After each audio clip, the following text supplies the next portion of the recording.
Welcome to Totally Naked Film Reviews, where we review today's top movies, stripping them down to their bare essentials and exposing their faults. Today we're going to mix it up once again and not look at a movie that's in the theaters, but one you might see on TV, on the ScyFi channel. This is Too Lava, Too Lantula. So I'm going to get this off my chest, and I'm going to say this, that Too Lava, Too Lantula wasn't just better than Lava Lantula, but it was also better than Sharknado 4, The Fourth Awakens. That's not to say that Sharknado 4, The Fourth Awakens was a bad film. You know, it had a lot of absurdity to it, but at the same time it had a lot of these gratuitous cameos that they just kept pushing in there, and a lot of references to other films. And in this one they do kind of the same thing. They have a few cameos here and there, and they do reference other TV shows and movies. But I felt that this one actually focused on doing a movie, a film, a show. You know, they had characters who they brought in, and they developed them, and you got to know them, and you were kind of concerned whether or not they lived or died, and they were funny. And the storyline, it was very simple. Basically, this is, you know, the sequel to Lava Lantula, and this one, you know, the lava spiders are attacking, you know, Florida, Fort Lauderdale, Miami, and it's up to Steve Guttenberg to go and stop them. And like I said, they actually have a story and they have characters, and that's what I liked about it. And it was funny. You know, they took their time to make the jokes. And I think my favorite character they introduced was this guy called Gator, and he's supposed to be named Jim Dundee. You know, he's a take on Crocodile Dundee, and he's also that's part of it, and the other part is he's like one of the hicks from Deliverance, and he's hitting on Gutenberg's assistant. He's calling him, the guy's a ginger, and he's like, "Oh, Strawberry, what's going on?" And he has this routine with Gutenberg where they're going back and forth with, it's like, if you want to talk to a gator expert, you talk to me. And no, it was like, if you want to get out of this swamp, you need to talk to me. And Gutenberg's like, we're already talking to you. And the guy's like, I'm talking about you talking to me. And this goes back and forth. It's just confusing as hell. And then that guy, you know, spoiler alert, gets killed off. I was like, damn it, he was the best part. Gator. And also, like I said, Gutenberg, this one actually does feel like they have that Police Academy reunion with him and Michael Winslow, with, you know, the dialogue that they got going back and forth. The effects are what they were in the last one. A lot of digital spiders, a lot of digital fire. At the same time, you've got another similar storyline to the original and the Sharknado ones, where he's trying to find family. In this case, it's his stepdaughter. And she was an interesting character. You know, she's just trying to get out alive. She meets some people. Another thing, I mentioned comedy, but also it had some decent scares to it. I was kind of surprised by that, because it seemed like such a campy film. You know, it's like, oh, spiders are attacking, and you want this person to live, you want that person to die, and you know, you're not scared of the lava lantulas. But there were some actual scenes where I was kind of, woo! Not actually scared, but I recognized it as a decent scare.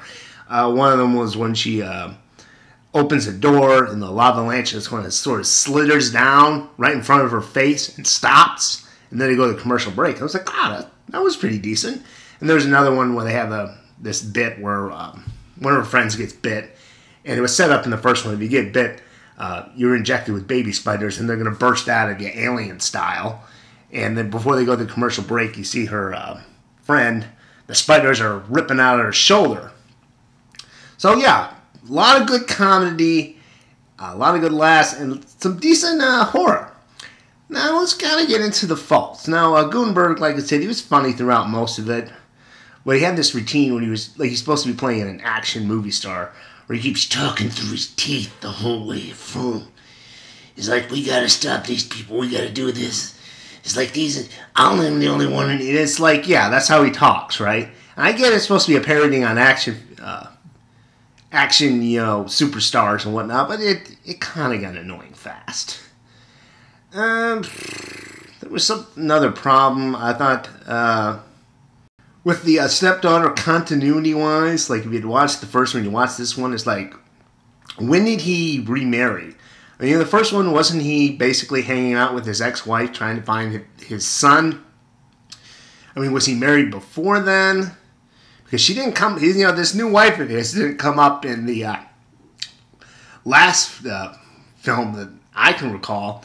And with this one, it had this thing where he wanted his stepdaughter to call him dad, right? He didn't want to be her stepdad. He didn't want to be her calling him by his first name, Colton. But it was sort of like, once again, continuity-wise, how long has she been his stepdaughter?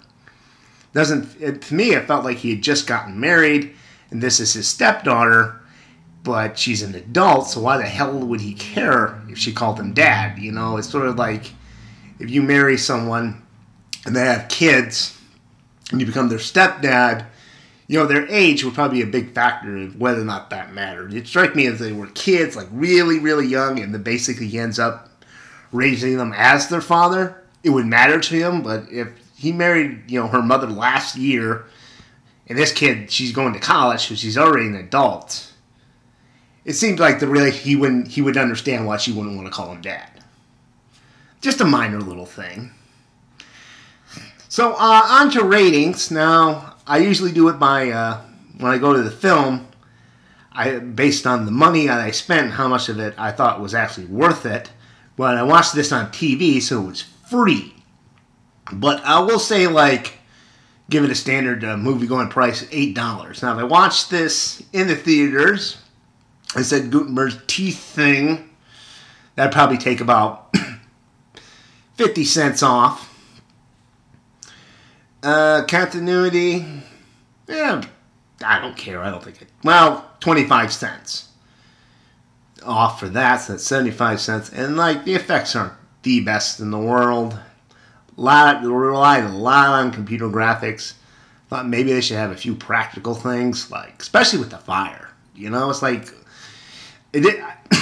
I like B movies, so I'll let the whole fake spider thing slide. Doesn't matter if the puppets or they're computerized, but the computer fire just made everything look fake, you know, and it's sort of like I didn't think, you know, the ground was melting or anything beneath these people's feet, and it's like they'd be standing right next to it, and it's like, I think you would feel the heat of that, and you'd probably be on fire even if you were that close, and it's supposed to be lava, but yeah.